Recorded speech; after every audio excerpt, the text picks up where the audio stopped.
5 years ago today, a devastating 7.0 earthquake destroyed Haiti's fragile infrastructure and tragically took scores of lives. Haitians gathered today for memorials throughout the country. The government estimates that more than 300,000 people died. Richard Widmaier is a journalist and the general manager of Radio Metropole Haiti, and he joins us on the phone from Haiti's capital, Port-au-Prince. Richard, it's good to talk to you. How are you today?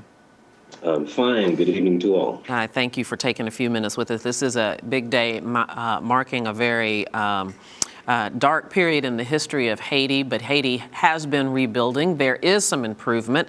5 years later, can you sort of give me a quick report card on the progress that Haiti's made in rebuilding the infrastructure after the earthquake?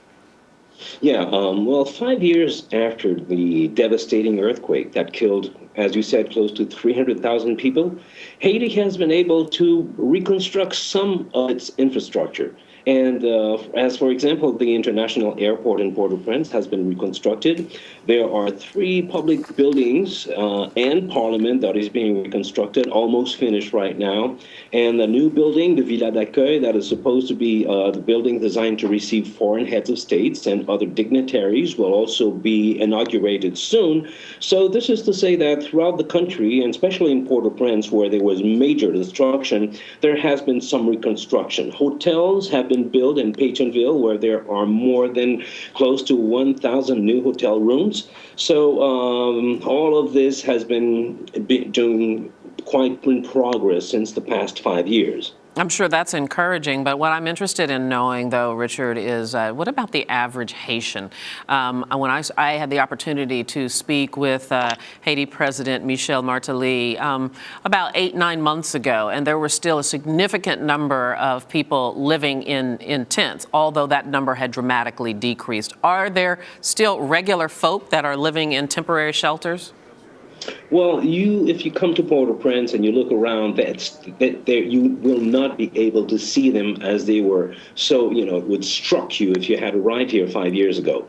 90%, these are numbers that are being issued by the government, and that there some other sources do corroborate them. 90% of people living in the tents have been able to be relocated in either villages that were built for them, or else they went back to their houses after these houses have been checked by engineers and architects. So there are practically only maybe 70,000 people left living in the tents in Haiti, and that was taken out of 1 million homeless.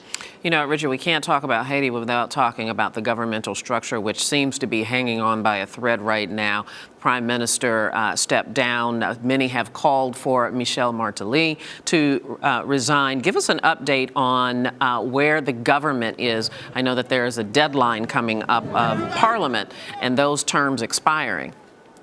Well, this is today not only marks the of the earthquake, but also this is the 2nd January of the month of the new year, and that marks the end of the term of most senators and deputies. There are only 10 senators left in Parliament, and that paves the way for President Martelly now to rule by decree, which has been a problem that has given rise to a lot of protests for the past months. The fact that elections were not organized. The elections are 3 years overdue.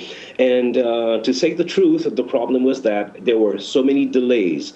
And it should be said that 10 months ago, President Martelly issued the law, an electoral law in Parliament, and a group of senators practically refused voluntarily to pass the law, which made it impossible for the president to organize elections.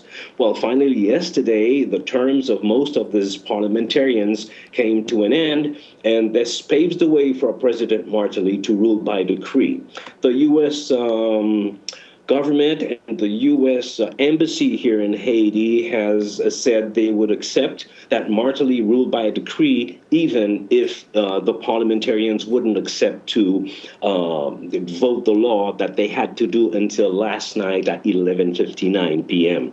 So that is the situation. Of course, there is a word of warning. President Martelly has to be careful in being responsible in the way he rules by the screen. All right, Richard Widmaier, thank you so much for the update. It's good to talk to you. Good to talk to you. Thank you.